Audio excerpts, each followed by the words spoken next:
Welcome back to another episode of AP Euro. I'm Wyatt and Aneesh, here with my phenomenal friend and co-host Aneesh Anand and Trajan. Hey there, Wyatt. It's great to be here. The topic that we have for today is hardwood floors. This is vaguely familiar. This is vaguely familiar. What was the other one that we did that was just like this? Carpet versus hardwood.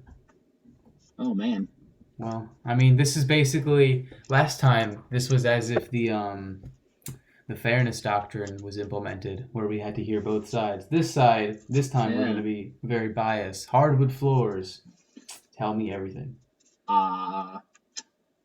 Well, we've mentioned this before in that previous episode. I'm pretty sure that previous episode is deleted, though. So if you're a new listener to the AP Euro podcast, you haven't heard any of our opinions on hardwood floors. But I'm pretty sure last time me and Aneesh both came to the same conclusion that hardwood floors, while they run a higher risk, they're not as much fun for, playing on, but they look nicer.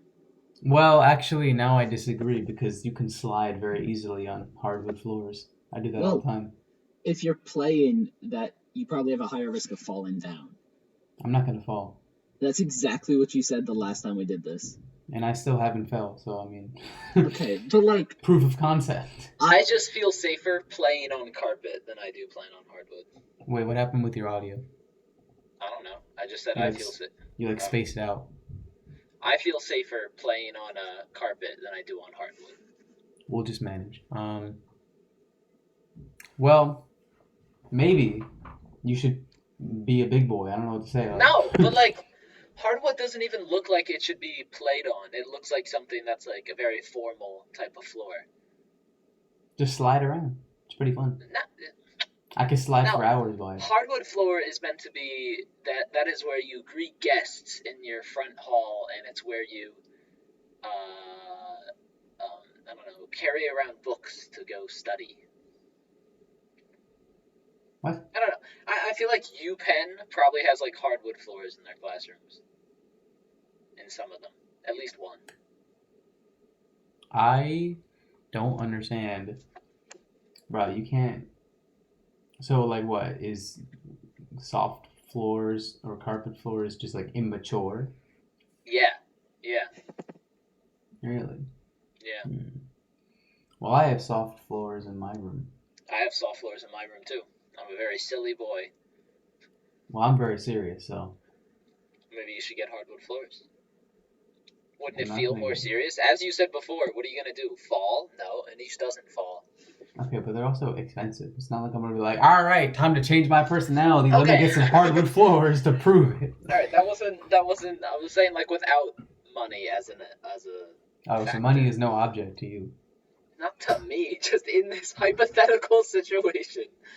Oh, so to me. Sure. Well, I would probably not get the hardwood floors and give to charity, so... Alright, fucker. Bro. Is there a problem? That's not what I meant at all. Charity is not an option in this... Alright, that sounds bad. Wow! Unbelievable. You hear it first and right here, viewers. In this hypothetical situation, we're only concerned with the hardwood floors. We're not concerned with all the homeless people on the street. No. All is right with the world. In this hypothetical situation, everything else is okay. So Coin Man does not exist in this world. He's the only issue. That's not... I need to give to charity if Coin Man exists. What? Coin Man's not doing anything. He's not putting He's anyone... existing. But what's the charity? The military to stop Coin Man? My army. What are you donating to Dollar Boy, bro? I don't know. I mean, he's a pretty cool guy. Dollar Boy's not even all that. I mean, he's more, so yeah. Alright, for some he's of our everything listeners, you want him to be and more. For some of our listeners that aren't aware of Dollar Boy and his powers, can we give them a little rundown of what Dollar Boy does? Yeah, we can. Check out the Dollar Boy episode. But for those of you who are too lazy to check it out, we'll give you a quick rundown of Coin Man and Dollar Boy's powers. Why don't you start? Because Coin Man is the... I'll start with Coin Man. I am the creator of Coin Man, by the way. Very convenient. So Coin Man is... it's our third episode about this. Coin Man is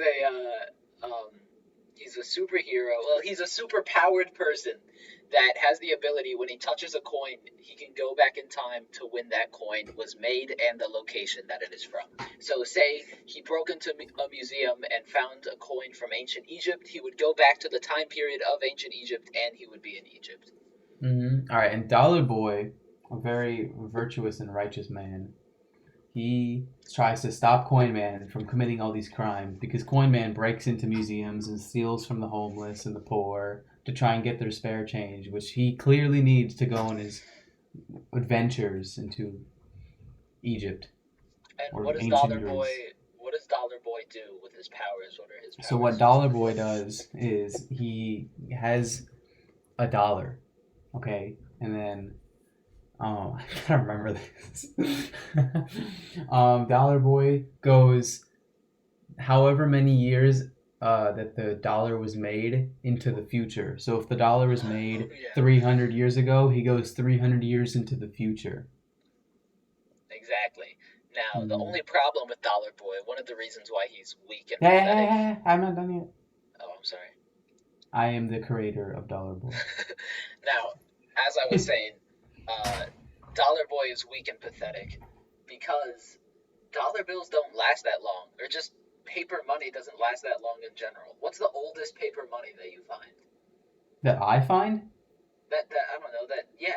Like it's. I don't even know. I don't check the date. I'm not Dollar Boy.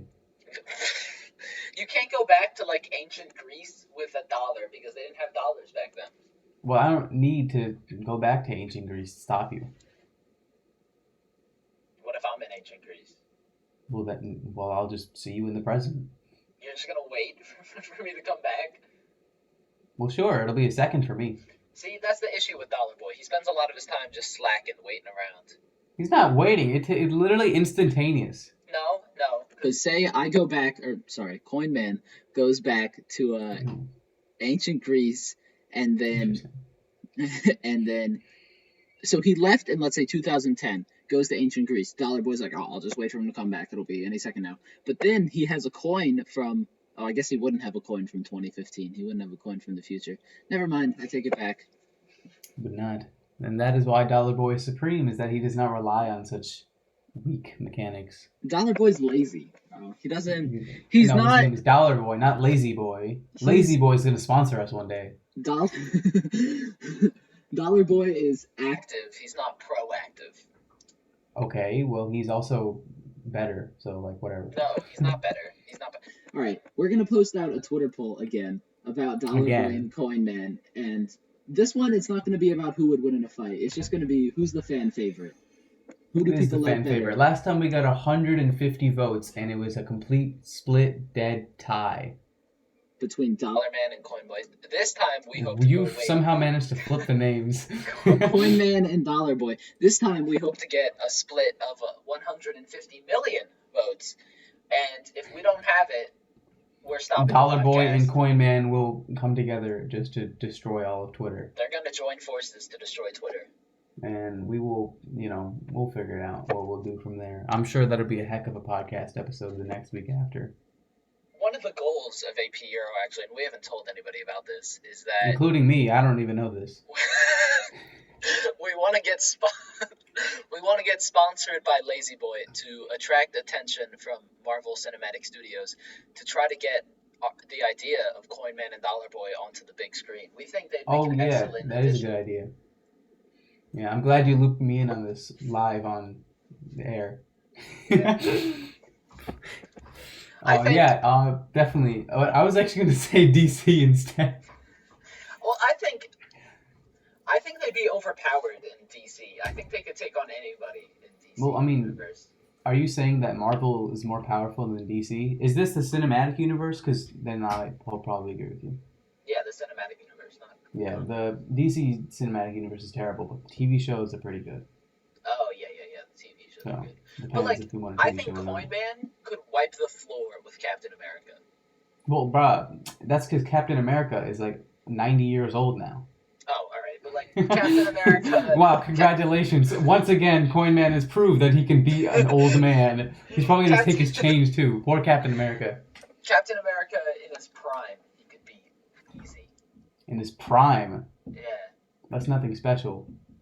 Dollar Boy could defeat Thanos with all 6 Infinity Stones. How? He's better.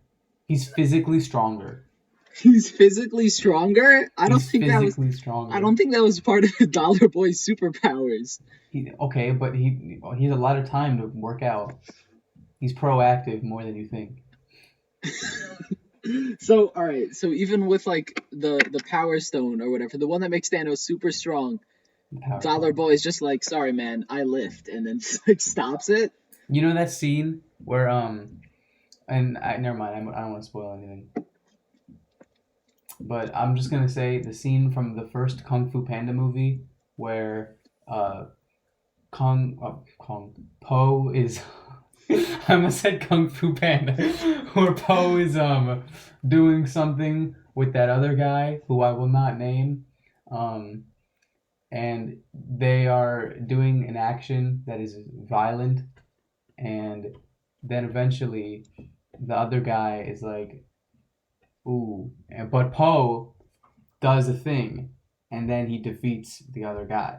I know. I don't want to give too much information away, but I think everyone knows what I'm talking about now. Yeah.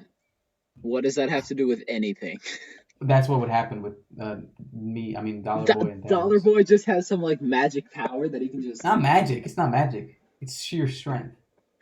I don't think. All right. So why doesn't Coin Man have this sheer strength? Coin Man's a loser. What? No, you know what Coin Man does have? You know what Coin Man does have? Coin Man has allies across all of history. Because all the 7 seas. Whenever he travels back to like ancient Greece or whatever, he talks to people. He preaches. And people rally to He's him. a religious leader. This is a hot take, but Jesus was Coin Man. It is a hot take. It's also incorrect. Jesus was Coin Man coming in. All he did was grab a coin from Bethlehem in like 2010, went back, and then boom. Yeah, and that's why he was actually hung on the cross, because he committed a crime, and the Christians knew that. But good thing he had a quarter in his pocket and got out of there, or whatever happened. And then he replaced it with the real Jesus, who did nothing. Bro. No, not that he did nothing, but he committed no crime. So you actually Coin Man framed Jesus for the crime, and that is the reason why we have the story of Jesus in Christmas every day. Are we gonna get canceled for like saying something about Christianity? Well, this is just the lore of the Coin Man Dollar Boy universe, so we can't really get canceled for a story. This is actually facts. This is canon. This is canon according to Christianity. Well, you might have allies in the past, but I have allies in the future. I have Genghis Khan's great grandson.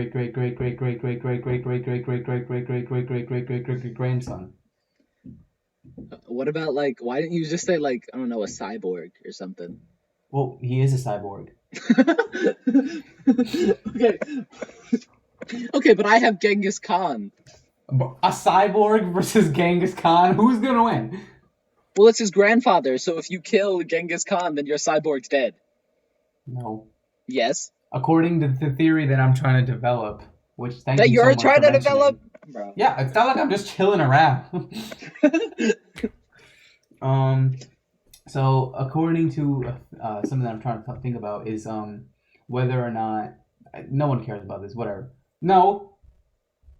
Well, okay. You know what? It's a tie then.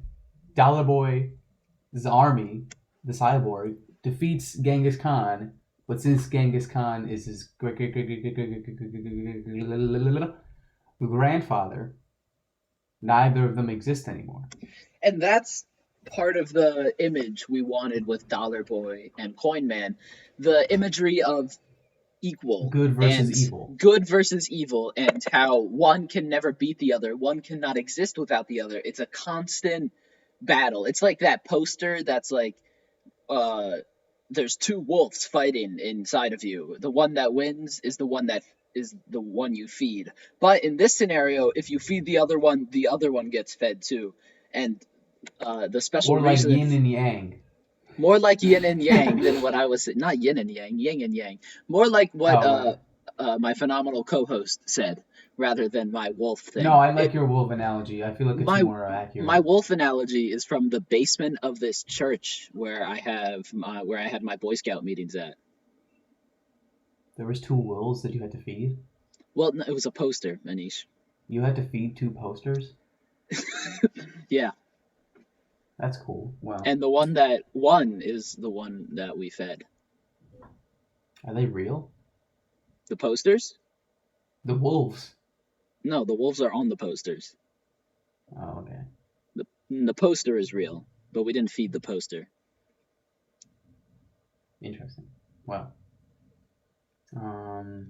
What was I just saying? Well, we hope you find out what Aneesh was just saying on the next episode of the AP Euro podcast. Thanks for listening to this one. I'm Wyatt Menzie, and that's Aneesh Anand. We'll see you next time.